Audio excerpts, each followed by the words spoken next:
running, and one of the things that this book introduces that is not one of the reasons why I really like it as for teacher ed type classes, because they use another assessment tool which several of the other books don't introduce you to. So we've looked at total body approach to assessment at the MSU and the TGMD. Right? Another approach to assessment is what we call component approach. And you can do that with a bulleted list. And they have some tables in the chapters on skills where they have lists of characteristics. But they also introduce this idea of an observation plan, which I think is a very useful tool if you're trying to get the most information about what needs to change in an individual's skill. Okay. So the way the observation plan works is that it's basically a developmental sequence for each major component within a skill. So if we're looking at throwing, then the components for throwing are quite complex. There's several different components. If I'm looking at hopping, there's only a couple of components, arms and legs, right? So it depends on the skill as to how many components we would think are really important to understand within that skill. So in running, they only have a couple of components. They're just looking at the leg action and the arm action. The benefit to splitting them up means I get a much more detailed picture of what is going on within that skill. Okay. So create a series of yes/no questions, and then all I have to do is watch and go, do they do this, yes or no? So for example, on the leg action, if you're watching from the side, is there a flight phase, yes or no? Right? So in this particular skill, if there's no flight phase, in theory they're not running. So they call the no answer a pre-run. Right? If you answer yes to the first question, there's another question. Does the knee flex to at least 90 degrees on the recovery swing? So when you're watching, as the foot leaves the floor, do I see a minimum of 90 degrees as the leg swings through? Yes or no? Right? If it's no, then they call that step 1, level 1 for leg action. Right? If it's yes, we're not at a mature leg action yet, we still have another question to ask. So if I'm watching from the front or the back, does the swing leg remain primarily in the forward-backward plane? So what we don't want is, as the foot leaves the floor, to have any side swing type action, which you often see with people. Right? So we want to make sure that that leg, all the force, all the movement is occurring in the forward-backward plane, because that's the way we want to go. Right?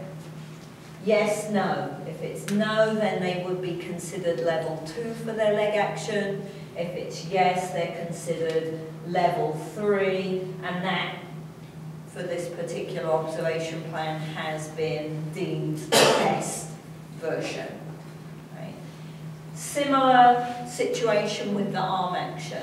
So the nice thing about an observation plan is now I've got a score for the legs and a score for the arms, rather than trying to, you may have already realized as you're looking at TGMD and the MSU chart, sometimes I've got someone who is doing a bit of a backswing, but their feet aren't moving. So, do I make them a stage 2? Do I make them a stage 3 or a stage 4?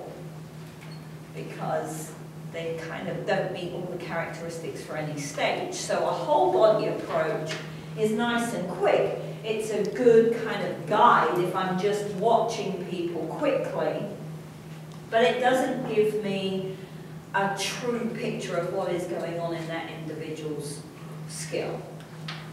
Okay. If I use an observation plan, the bonus, the benefit of using an observation plan is they're very simple. Yes, no questions. Do I see it? Do I not see it? And I get heaps of information about what any one particular person is doing within that skill.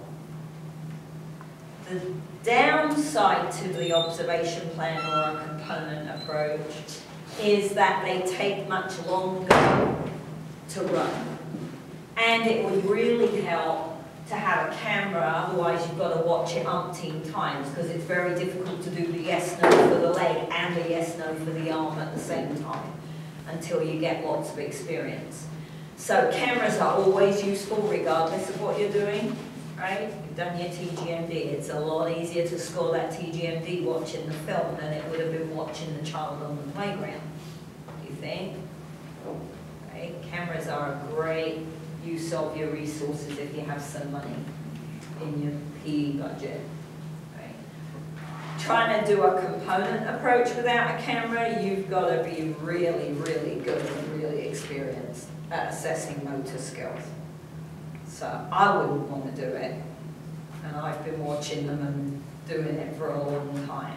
I know people who can, but it's so much easier because I can go back and watch it over and over and over again.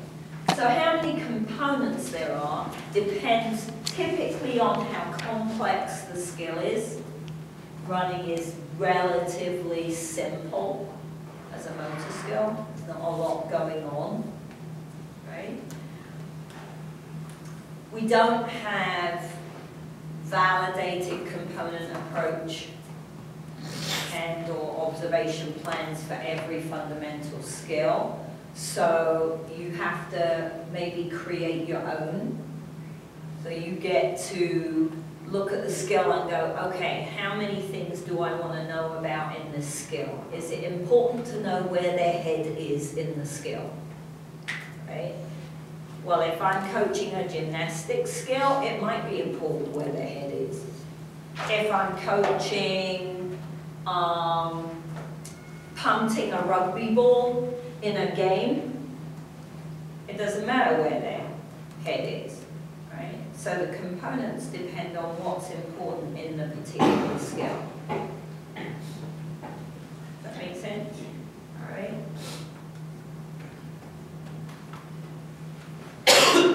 So what other types of locomotor skills do we have? Jumping. Someone's going to jump off the floor, or they're going to jump off of something, right? And they can take off, typically jumping is 2 feet to 2 feet, but we also classify a 1 foot to 2 foot as a jump, right? But they have to land on 2 feet for it to be classified as a jump.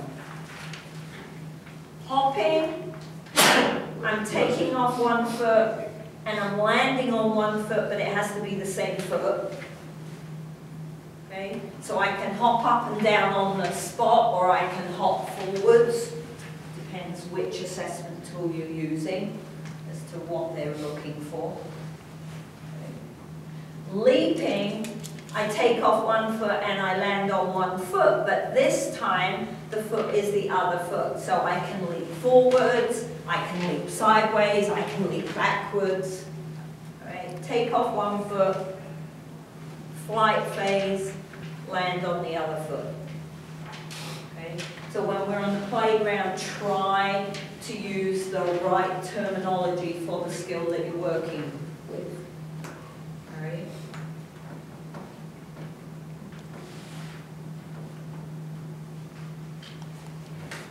Okay, so let's have a look at what's going on within the skill as we get better at the skill. When we look at children starting to jump, we often see the beginning of that, especially if they're a child that's highly active and their parents play with them a lot, even before the age of 2. After running, right, but you see a lot of this kind of action with small children, right? With little kids, it's mostly jumping up and down. They don't manage to jump forwards very much at all. That takes extra force production. And they don't do a lot of prep to do the jump. So we don't see a big knee bend. We don't see the arms go back and the arms swing. The advances that we see in jumping line up very well with what we know about biomechanics, right? And those mechanical principles, laws of motion that we've looked at, right? How do I move forwards? I have to push down and back. Well, that's pretty tricky initially. So we see a lot of up and down type attempts and not a lot of forward type attempts. Right? There's a table in your book on page 138 that shows the normal trend of jumping, which level we see. Right? Typically, I would say that was done in the 30s, in the 1930s.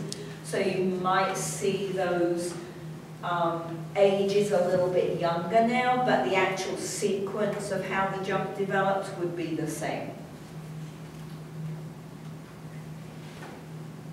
So as we get better at it, as we get more experience and our brains start to have more control and we get a little bit stronger, then we start to see some prep action. Hopefully the legs bend a little bit more. We should see both feet leave the floor at the same time. You don't tend to see that with younger and or weaker, right? Because this not very efficient jumping pattern, we talk about it as an early jumping pattern, but if you have a very overweight child in your PE class who is 9 or 10 or maybe even a teenager, you might see this pattern. Right? Because they're not strong enough to push off both feet at the same time and get their weight off the ground. We'll start to see some arm swing. Initially, it might not be very effective. If you look at your MSU, we get some flapping around of the arms here. And the big thing is the brain starts to be able to differentiate what kind of jump does it want to create. If I want to jump up, I have to apply the force down.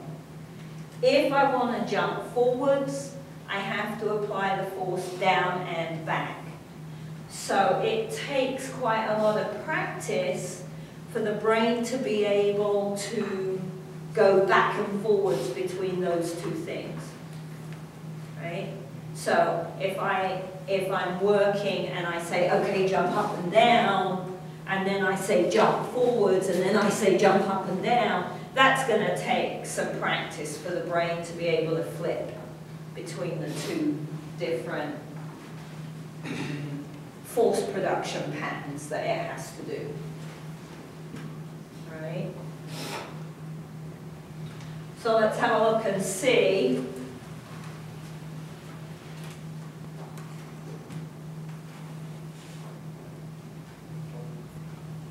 Here's not very effective, right? Very cute though, right? So that's jumping. She is jumping, okay? There's a flight phase. There's a point in time where she's off the floor. No prep at all. Okay. Feet are a little asymmetrical on the takeoff, but she manages to catch them up by the time she's landing. So she's been practicing this a little bit. Right?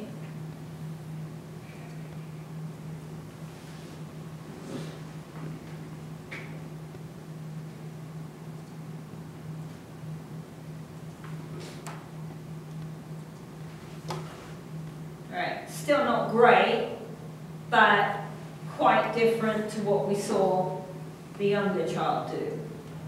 Okay, because here we've got a definite leg bend before she tries to take off. She's making a concerted effort to go forwards, not upwards.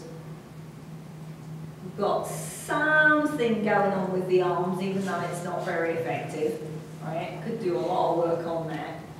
She doesn't really extend her legs on takeoff, so she's not pushing as hard as she could. So there's quite a lot of things that you could do with this to make it more effective without her having to grow in order for it to be more effective. Okay?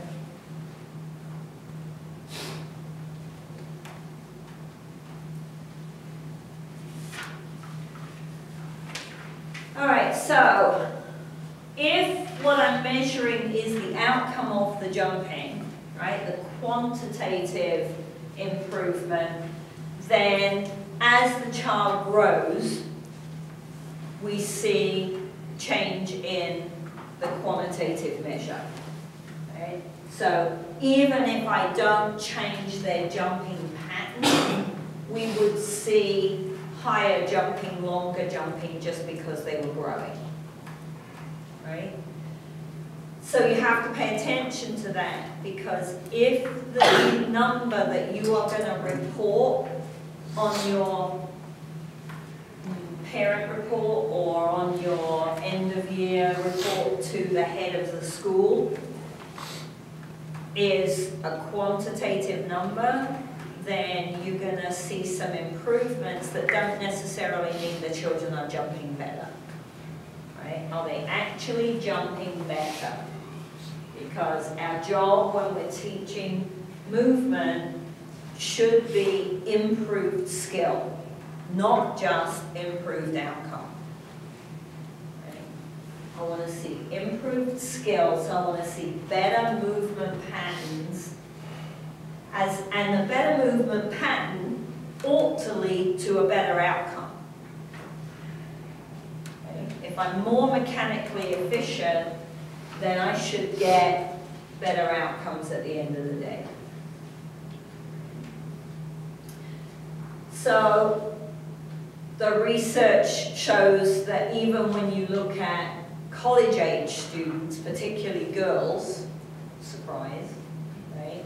Say that a lot this semester, particularly the girls. When we look at girls in college, then often we still see ineffective jump patterns. They don't use their arms very much. Right? They maybe don't straighten their legs as they leave the floor, because unless you're an athlete, when would you practice jumping? Right? If I don't practice it, it's not going to be very good. Okay? Since we don't require PE now in school, in college, as of last year. 142 was a requirement. You had to take an HPE theory activity class, and they ditched it last year. So now you can come to college and not move at all unless you choose to. Yay, good decision, right? So rate limiters then, when we look at jumping, I have to be able to develop enough force to get myself up in the air against the pull of gravity. So I've got to be able to overcome my own body mass and gravity in order to get up into the air. So I have to be able to turn on enough muscle fibers in the muscles. There's a lot of coordination in the brain. Right? Can I produce enough force? Can I turn on fast twitch muscle fibers and generate force to leave the floor. All right, hopping, you guys can work through hopping on your own. And then we come to our combination skills. So our combination skills are a lot more tricky for the brain to organize. Okay, now I'm going to combine stepping, hopping, leaping. The first one we see is galloping. It's also the first asymmetric locomotor pattern that the brain learns. So it usually will develop after running, so somewhere around the age of 2 to 3, if we give them the opportunity and the practice, we'll see galloping. The next one to develop is sliding. It's also an asymmetric skill. That means that both sides of the body are doing, both legs are doing something different within the skill. Right? The difference between galloping and sliding is that galloping goes forward, sliding goes sideways. So when I gallop, I have one foot in front, I step, and I land on my back foot. So I step, I leap, I land, I step, I leap, I land, I step, I leap, I land. Right? Hips face forwards. Back foot always stays at the back. It shouldn't cross across in front of the front foot. Right? Sliding, in theory, is harder, although I have to tell you, in practice, I find the kids, particularly the boys, because they don't go to ballet. The girls are quite good at galloping if they've gone to ballet, but we don't put our boys in ballet class, even though we should, because ballet dancers are the strongest athletes on the planet. So we should put the boys into ballet, right? If I do sliding, it's also asymmetric because both legs are doing a different thing, but this time I'm going sideways. And I think because you see sliding as a warm-up skill, right? Basketball, we call it basketballs, right? Everybody kind of does this. So, sideshow. The kids know sliding. Visually, they seem to have a better idea. And so I have found, even though technically galloping should appear first, it's often easier to get the kids to slide than it is to gallop. And then the last one, the most complicated locomotor fundamental pattern that we see is skipping. Skipping's technically symmetrical because the legs have to do the same thing.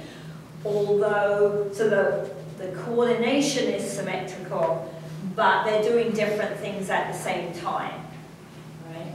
So I have to step, hop, step, hop, step, hop, step, hop, but my right and left leg are doing something quite different during the pattern.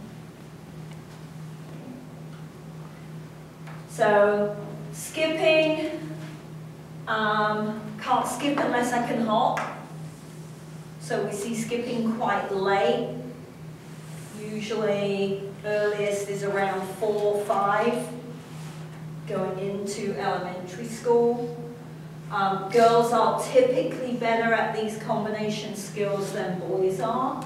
Part of that is because system-wise, girls are more mature, so their nervous system is more mature, the muscular system is more mature at these ages, so they can do it. Also socially, we encourage girls to gallop and skip. We don't tend to encourage the boys to gallop and skip. Bit of a shame, because skipping is the most fun skill. The most fun, right? And on the new TGMD, interestingly, skipping was on the very first TGMD. They removed it in the second version, the one that you're using. It's coming back again, I'm happy to say, personally. I'm glad to see it back in the new edition that's coming out. So, rate limiters, we're looking at a lot of coordination for all these skills. So initially, With galloping, because it comes after running, remember walking and running is a 50% phasing pattern. So my legs are doing the same thing halfway through the skill in alternation. Right? In galloping, the brain has to uncouple the legs. They've got to do something completely different. And so that takes a lot of coordination for the brain. Right? And both feet have to apply different amounts of force because they're doing different things. So that's quite difficult for the brain to organize. Right? Sliding, again, coordination, so I've got to go sideways now. Right? Instead of, all my locomotion has been going forwards up to that point. Right? So it's possible that the communication between the nervous system and the muscular system plays a role in sliding. And then skipping, again, coordination. I've got to be able to do two different tasks with one leg. I have to be able to step and I have to be able to hop. So I've got to link two skills on that one leg. All right? What we don't see in skipping, okay, force production wouldn't be a rate limiter for skipping, because to skip I have to hop, and force production would be a rate limiter for hopping. So I've already overcome that constraint. Okay. Same with balance. If I can balance well enough to hop, I can balance well enough to skip.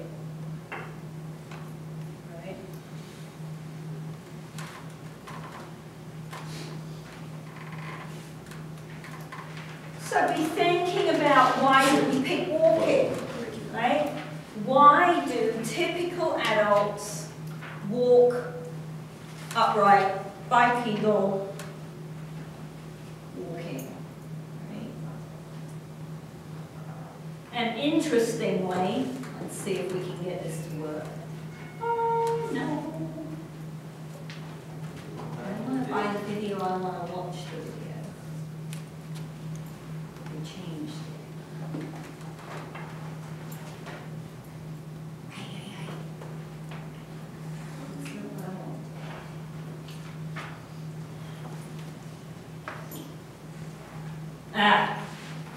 All right, I'll have to dig that out.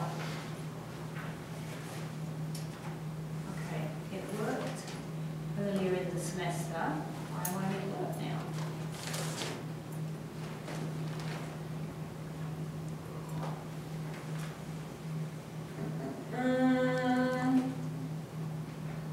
That's not funny.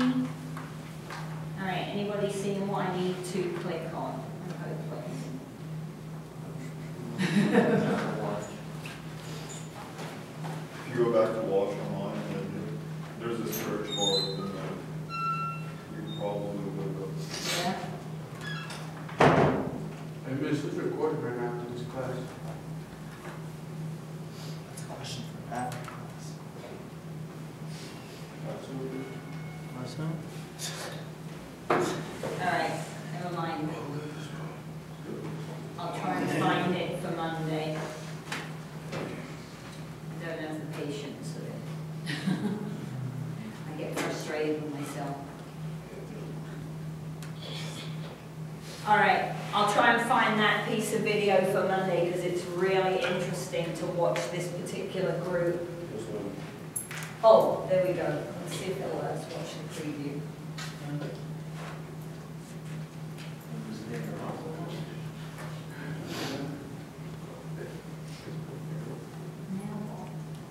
Windows, QuickTime or Windows?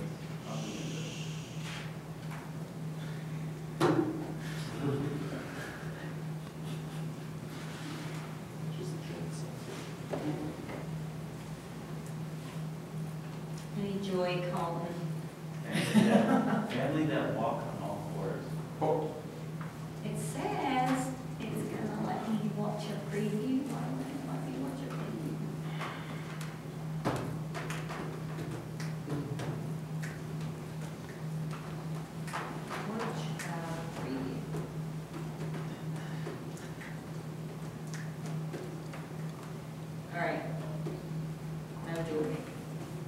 Okay.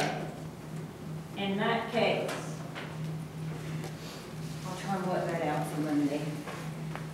Okay, so I'm going to switch to chapter 8. All right, so everybody got a sheet of paper.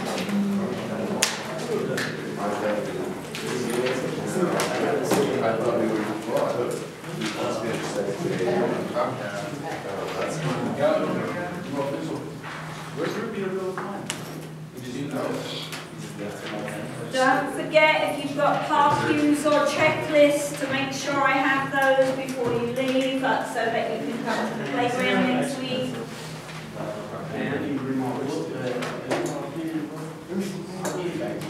Oh, you don't get back there, Okay, first question. Arm lag allows for transfer of what? So if I'm looking biomechanically, what would be the mechanical idea, the mechanical concept that arm lag allows? Arm lag allows transfer of what?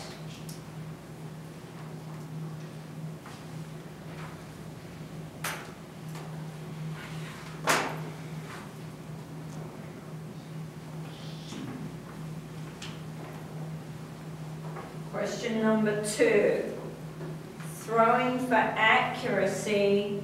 Does throwing for accuracy result in an increase or a decrease in the proficiency of the movement pattern?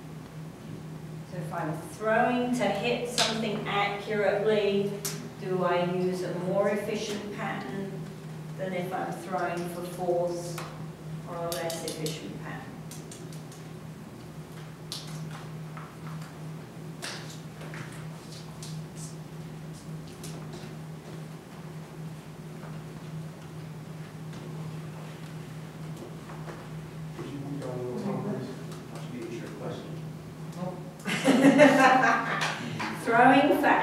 Does throwing for accuracy result in an increase or a decrease in the proficiency of the movement pattern?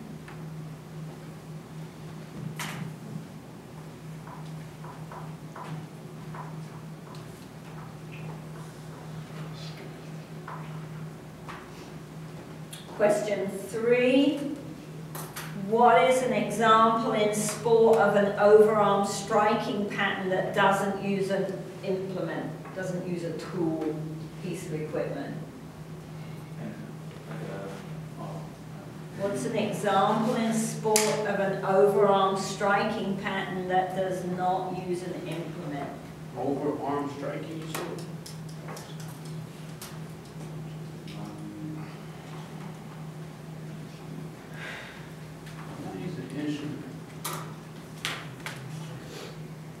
Without an implement, no piece of equipment.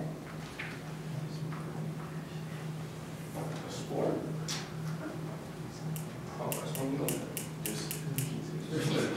Question 1. Arm lag allows for transfer of what?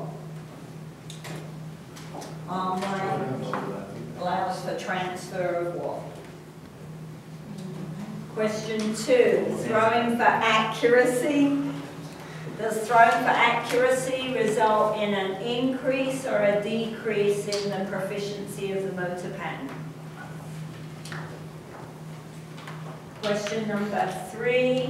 What is an example in sport of an overarm striking pattern that doesn't use a piece of equipment? Okay, make sure you've got your name on there, put your surname on as well so that we can alphabetize it. Swap off with your with a neighbour.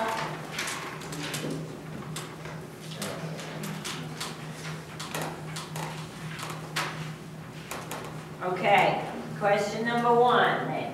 Arm lag allows for transfer of momentum. I don't see it. Not force. Question number 2. Throwing for accuracy results in a decrease in the proficiency of the motor pattern. I knew it was a trick question. It's not a trick question.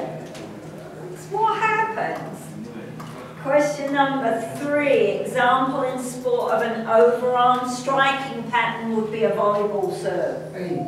Wouldn't the ball be part of the equipment?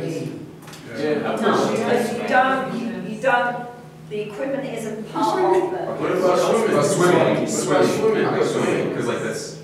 Yeah, you need that. Oh, they definitely overhand striking. It is striking. Striking the water. Ooh. These guys know what's up. Yeah. You know that pressure. Okay. I'll give you half a point for swimming. That's a pretty good argument. I can take that. Spike. Yeah, one. So 2.5. What is a spike? Show me a spike. That's when they jump up and hit the ball. Yes. Let's go. Wow. That's a pretty good argument. I'll take that. That's a pretty good argument. That's what I would put, to be honest.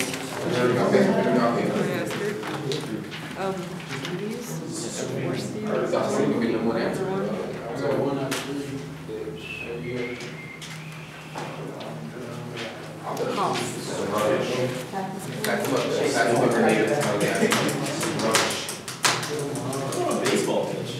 Somebody got grab.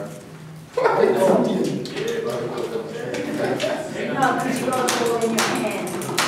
Grab up, move it around. All right. Ballistic skills. So in this textbook, they take object control skills and they split them into 2 subgroups. All right. First group we look at in chapter 8 are ballistic skills. A ballistic skill means that you are applying force to an object in order to move that object somewhere else. Right? So throwing, kicking, and striking would all be ballistic skills. And the reason that they group ballistic skills together is that even though they're very different, they have similar mechanical principles when you look at an effective pattern here. Right?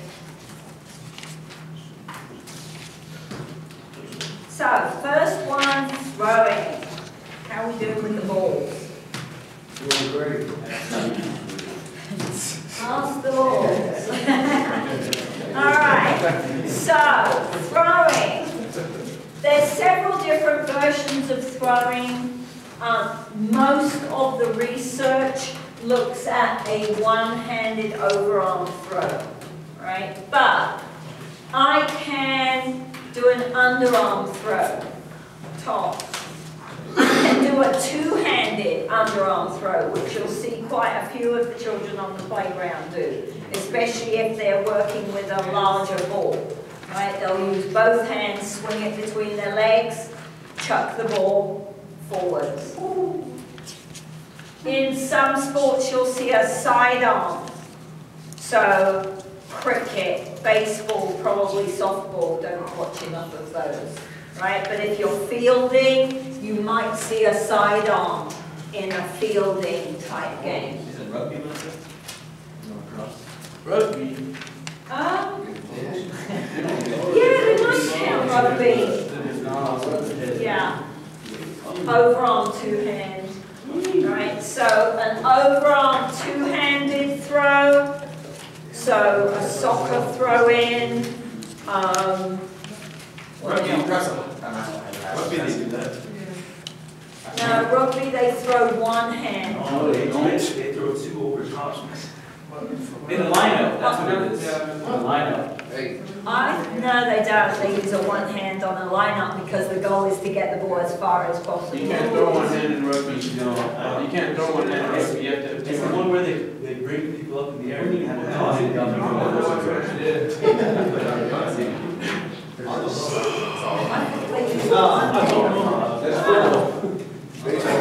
Okay. Lots of different forms of throwing. The most used one in sport is a one-arm overthrow, one-handed overarm. That's the most common that we see in sport. That's the one where, as I said, most of the research is. A lot of that is because a lot of the people who are doing the research are ex-football players or ex-baseball players. And so they're researching a skill that they like and that they're familiar with. So we don't have as much information, unfortunately, on these other types of throws. If I'm assessing throwing, then again, we've got lots of different product measures, product assessments we could use, looking at the outcome. I can measure how accurately they threw the ball. I can measure how far they threw the ball. If I've got the right equipment, I could measure ball velocity. You've got to have some pretty fancy equipment for that. So if you're a PE teacher, you might not have access to that. Right?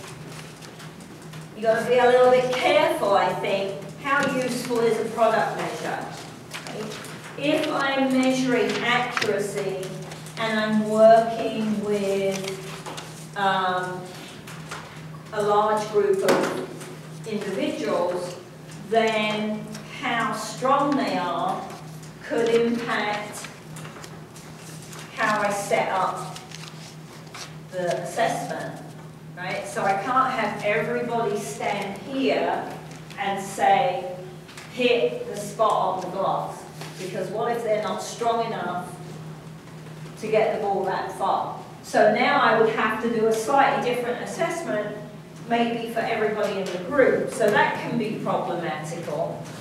Distance is a tricky one, because often we're interested in distance in a sport game, but if I'm measuring distance and someone grows or gets stronger, then am I really measuring their throwing skill? Put the phones away, people. Geez, how many times do I have to say it in one semester?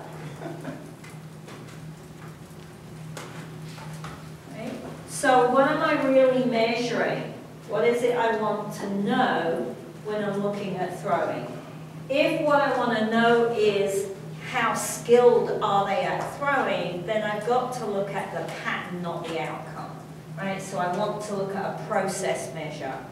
So the MSU chart, TGMD, lots of other assessments are process measures of movement patterns. Okay.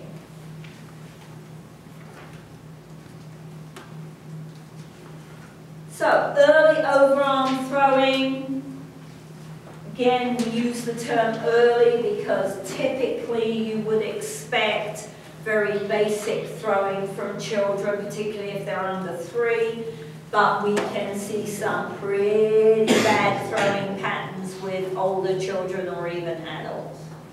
All right, so throwing then, mostly arm action when we start, so we don't really see the feet move at all, and there's lots of stuff going on with the arm. The elbow could be pointed all the way up to the sky, might be pointed forward, but the throw is just generated by straightening the arm. Right? We don't have an arm swing, we don't have any rotation, just elbow extension going on. So, let's see what she looks like. Remember, you have access to all these videos, so best way to learn the sequence is to watch the film, right? So she's got a pretty high elbow lift, but the ball goes straight down to the floor, right? So sooner or later, that's not going to achieve the goal of trying to throw. So we've got to change that pattern.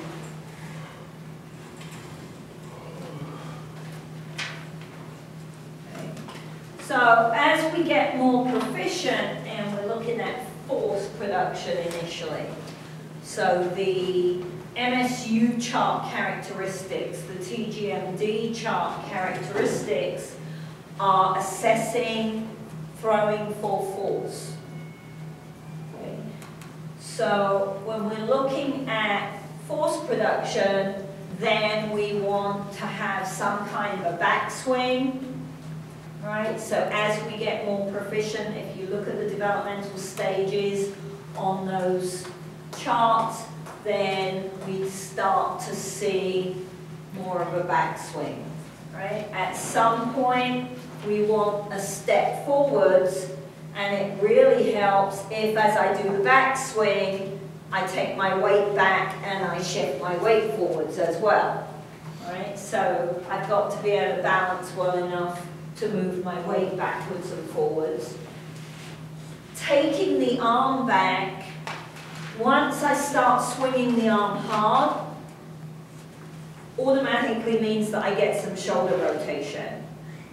So for many people who are looking at the development of forceful throwing, one of the cues they want to use is swing your arm back hard, because then they don't have to tell the person to turn, because the turning happens automatically.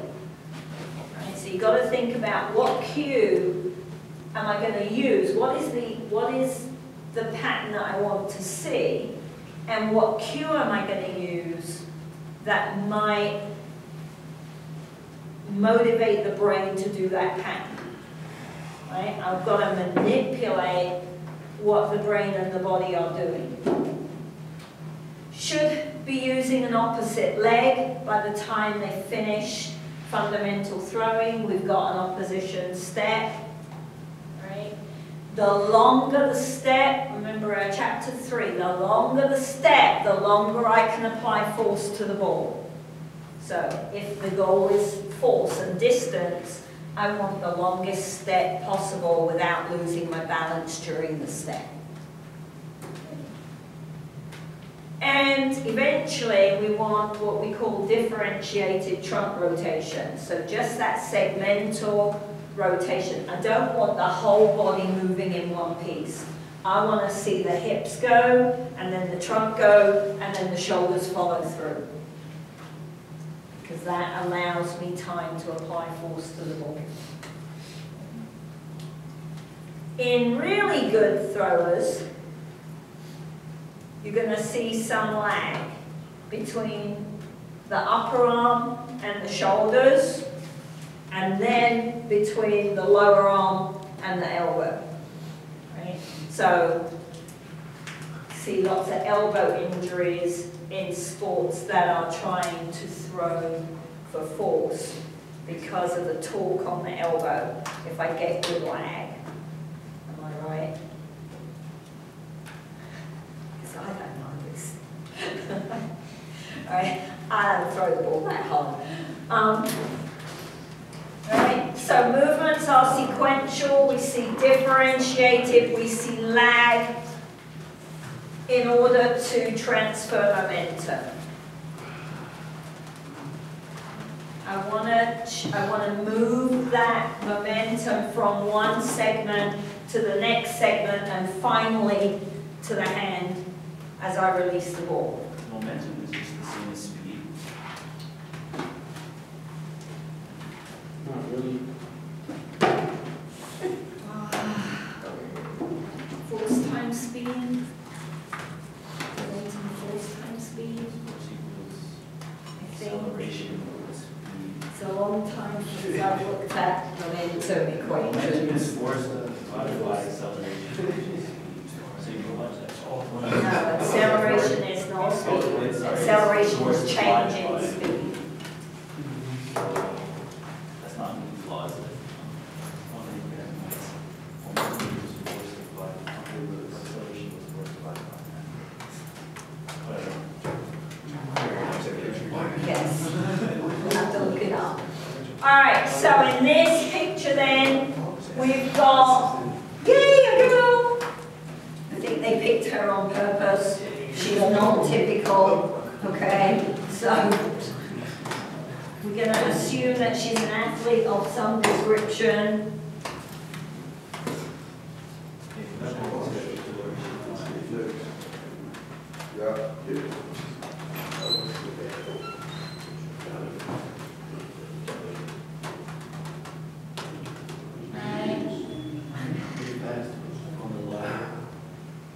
It's actually quite an interesting throw because she doesn't take a very long step.